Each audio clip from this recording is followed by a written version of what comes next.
오늘도 행복하세요. 자유세상의 유현상 목사입니다. 오늘은 골로새서 1장 1절로 2절에 있는 말씀을 중심으로 해서 신실한 성도들에게 주어지는 하나님의 은혜와 평강이라는 제목으로 잠시 은혜를 나누고자 합니다.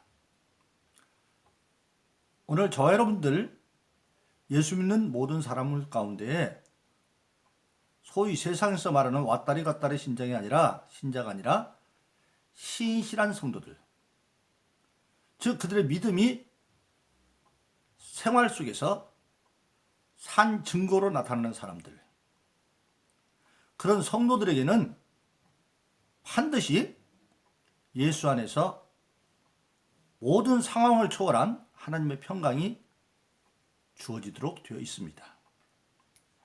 그리고 그런 사람들의 특징은 뭐냐?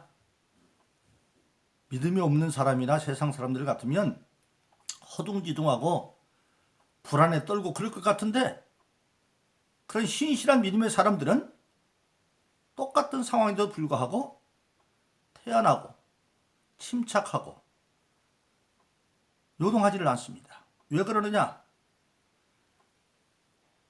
저와 여러분들 예수 믿는 사람들이 잘 아는 것처럼 어차피 저와 여러분들이 사는 이 세상은 여러 가지 문제가 있는 고난의 땅입니다.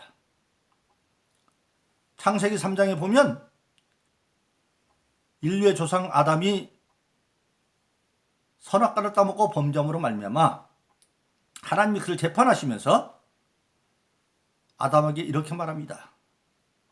네가 네 아내의 말을 듣고 내가 먹지 말라는 선악과를 먹었은즉 땅은 너로 말미암아 저주를 받고 엉겅퀴와 가시덤불을 낼 거고 그 땅에서 너는 수고하고 땀을 흘려 먹고 필경은 흙이니 흙으로 돌아갈지니라. 하나님이 사람을 만들 때 흙으로 육체를 만들고 코에다 생기를 내어서 사람이 되게 만들어서 사람은 육신과 영을 가진 존재로 만들었습니다. 그런데 그 육신이 하나님 앞에 범죄함으로 말미암아 이제 영과 분리가 되어져서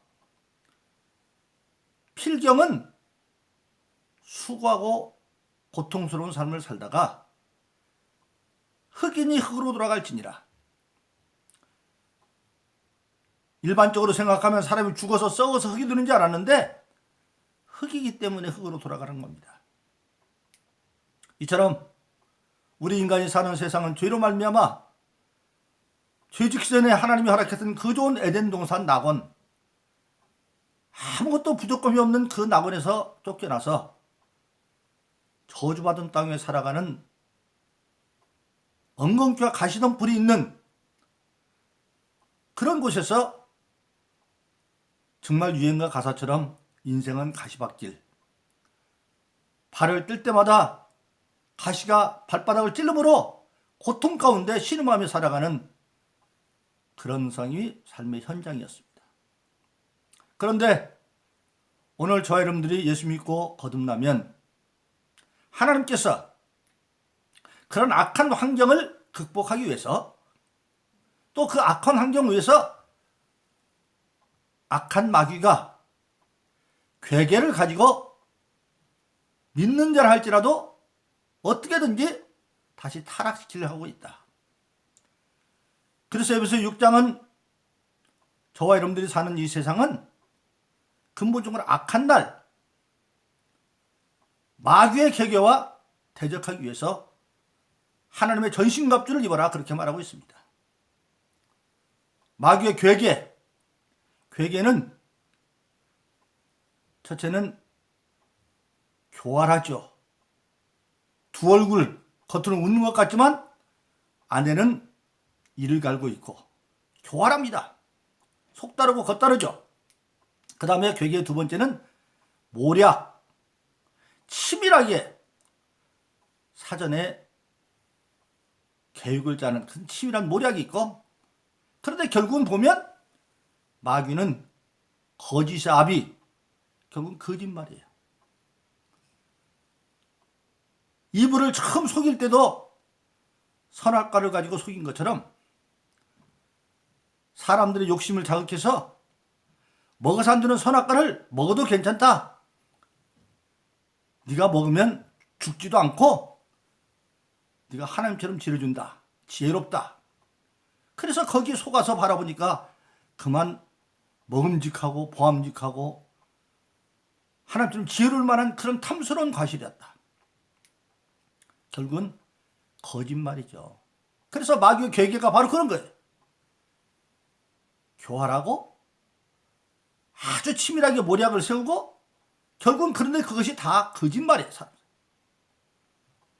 그래서 그 마귀의 계기를 대적하기 위해서 에베소 6장은 악한 날 마귀의 계기를 이기고 능히 서기 위해서 너희는 하나님의 전신갑주를 잘 입어야 된다.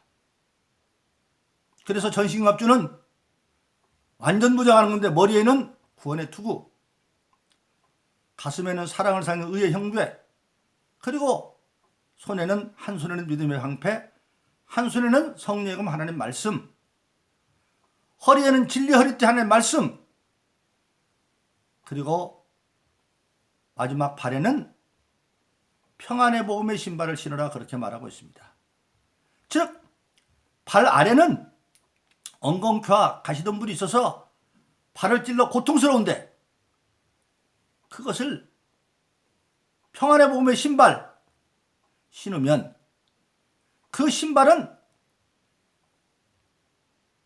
가시덤불과 엉겅퀴가 뚫을 수 없는 그런 신발을 신어서 가시밭길 같은 세상을 능히 복음으로 이겨갈 수 있다 그렇게 말씀하고 있습니다.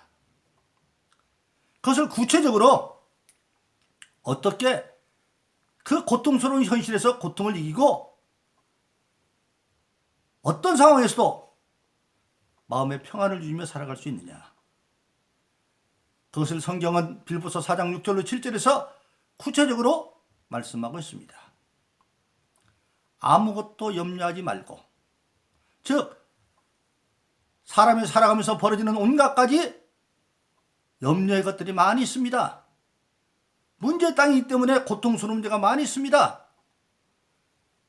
개인의 문제도 있고 함께 더불어 사는 가족의 문제도 있고 또는 직장과 사업의 문제도 있고 정신적인 문제도 있고 육체적인 문제도 있고 경제적인 문제 등 여러 가지 문제가 있는데 그 문제가 나타나면 인간은 자연적으로 염려와 근심이 찾아오도록 되어 있습니다.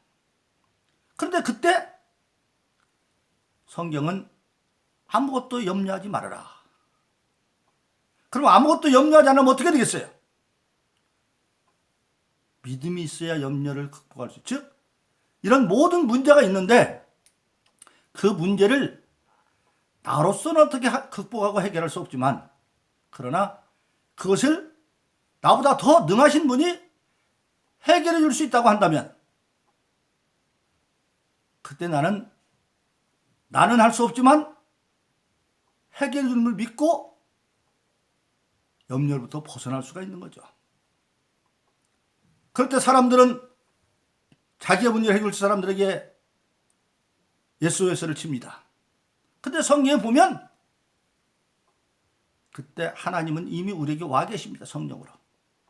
그래서 그런 염려가 있을 때 아무것도 염려하지 않고 개인의 문제든 가정의 문제든 직장이나 사업의 문제든 정신적인 문제든 육체적인 경제적인 문제든 그것을 극복하기 위해서는 절대 믿음, 하나님과 예수님에 대한 절대 믿음이 있어야 된다.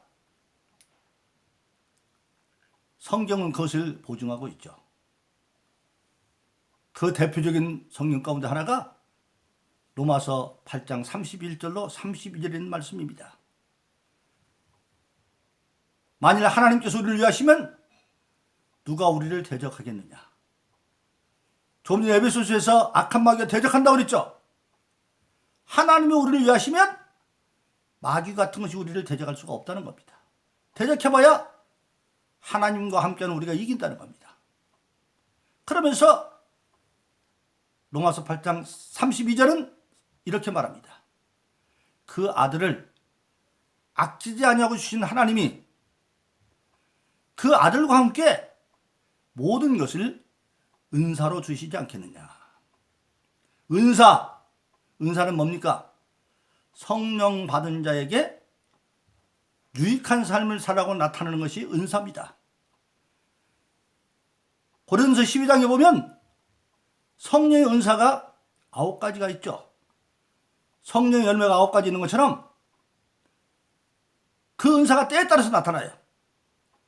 지혜의 은사도 있고 지식의 은사도 있고 믿음의 은사도 있고 병 고치는 은사도 있고 권능을 행하는 은사도 있고 그리고 예언하는 은사도 있고 방언하는 은사도 있고 그렇게 9가지 은사가 있는데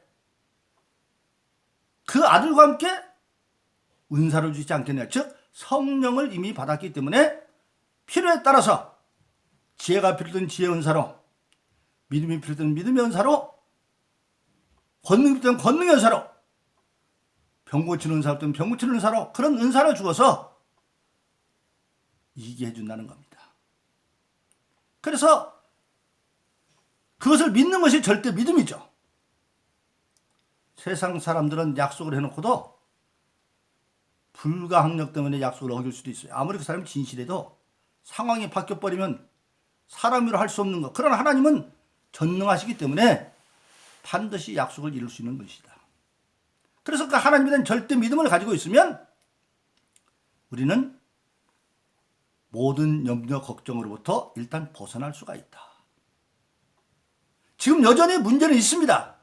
그런데 문제가 있지만 나를 사랑하시는 하나님이 나와 함께 하시고 나를 사랑하셔서 예수님을 주신 하나님이 모든 걸 준다고 그러셨으니까 이제 하나님한테 이 문제를 아뢰자. 그래서 성경은 아무것도 염려하지 말고 오직 기도와 간구로 감사함으로 아뢰라. 그렇게 말씀하고 있는 겁니다. 기도와 간구. 기도는 일상의 기도, 간구는 특별한 일을 정해놓고 하는 기도가 간구입니다. 소위 우리가 예수 믿다고 보면 어떤 특별한 작전 기도한다든지 그것이 다 간구죠. 그런데 그 간구를 할 때 감사함으로 하나님께 아뢰라 그랬어요. 왜 감사함으로 아뢰느냐? 기도를 들어주시기 때문에. 그것을 성경은 히브리서 11장 6절에 보니까 하나님께 나아가는 자는 나아가는 도 기도하는 겁니다. 하나님께 나아가는 자는 반드시 그가 계신 것과 하나님이 반드시 계신 것과 그가 자기를 찾는 자들에게 상 주시는 이심을 믿어야 할지니라. 찾는 자, 마태복음 7장에서 예수님이 기도 가르칠 때 구하라, 찾으라, 두드리라. 찾는 자, 즉 기도하는 자에게는 반드시 이룬다는 겁니다. 하나님께는 반드시 그가 계신 것과 그가 자기를 찾는 자에게 상 주시는 이심을 믿어야 할지니라. 할렐루야. 그래서 기도를 들고 알고 감사하는 겁니다. 그래서 기도는 언제까지 기도하는 거냐? 염려 문제까지 왔는데 믿음으로 해서 기도하다 보면 기도하는 동안에 어느 사이 염려가 싹 사라지고 마음의 근심 걱정이 없어져 버리는 거예요. 그것이 바로 사람의 응답이죠. 응답. 그렇게 되어지면 염려 대신에 하나님의 평강, 모든 상황을 초월한 하나님의 평강이 예수 그리스도 안에서 너희의 마음과 생각을 지켜주실 거다. 그렇게 말하고 있습니다. 예수 그리스도 안에서, 예수님 나의 그리스도는 그 믿음 안에서 첫째 내 생각을, 마음을 지켜준다. 내 마음은 언어에 보면 지정의적인 요소가 있다고 그랬어요. 어떤 염려의 조건에 대해서, 염려의 사건을 바로 깨닫고 이해하는 지적인 능력, 이성적인 능력. 그 다음에 그것을 어떻게 수용할 것이냐. 그 다음에 의는 그것을 어떻게 극복해야 하는 지점은 인격적인 요소. 그것이 바로 마음입니다. 마음. 그래서 그 마음으로 정리가 나면 그러면 생각은 뭐냐? 구체적으로 그것을 해결하는 능력이죠. 여러분 67년도에 이스라엘과 중동연합군 4개국하고 6.1 전쟁이 벌어지죠. 그때 들려오는 일설에 의하면 그때 이스라엘은 전국민 300만도 안 돼요. 그런데 그 아랍연합군은 1300만의 인구가 도저히 게임이 안 되는 거예요. 그런데 그때 그 전쟁을 책임지는 군총참모장군이 기도하는 중에 다윗과 골리앗의 장면이 떠오르는데 다윗이 어떻게 골리앗을 잡습니까? 거대한 골리앗을 물맷돌을 던졌더니 거기에 믿음이 실려서 그 물맷돌이 골리앗의 이마에 총알처럼 박혀서 이기잖아요. 그때 그 장군이 다 깨달은 거예요. 아, 날아가는 돌멩이는 뭐냐? 미사일이다, 미사일. 그래서 먼저 선제공격해가지고 아랍연합군에 있는 공군지를 다 초토화시켜버리고 그리고 그들은 하나님께 기도했어요. 우리가 안식일 지켜야 되려고. 그럼 6일 만에 전쟁을 승리해야 된다고. 그래서 진짜로 6일 만에 전쟁 승리하고 안식일을 지켰어요. 생각이 바로 뭐냐? 하나님의 말씀이 옛날 다윗과 골리앗이 역사적인 사건이지만 현실에서 그것이 돌멩이가 미사일로 생각되어지는, 그래서 선제 공격하는 그런 것들이 생각이에요. 그래서 예수 그리스도 안에서 너의 마음과 생각을 지켜주실 것이다. 할렐루야. 바로 그렇습니다. 그래서 예수 믿는 저와 여러분들은 어떤 상황 가운데서도 절대 믿음으로 염려 대신에 기도하고 간구하되 들어줄 줄 알고 확신을 가지고 감사함으로 기도하면 마침내 엉겅퀴와 가시덤비는 그 환경을 평안의 몸의 신발을 신고 능히 극복할 수 있다는 사실입니다. 그러므로 저와 여러분들은 어떤 어려운 환경이 있을지라도 오늘 예수 그리스도 안에서 하나님의 평강을, 평안의 몸의 신발을 신고 모든 가시와 덤불을 이김으로 말미암아 저와 여러분들은 항상 삶의 상황에 상관없이 궁극적으로 예수 안에서 평안의 몸을 신발을 신고 화평을 누리는 그런 승리의 삶을 살기를 예수 이름으로 축원합니다. 오늘도 행복하세요. 자유세상의 유현상 목사였습니다. 감사합니다.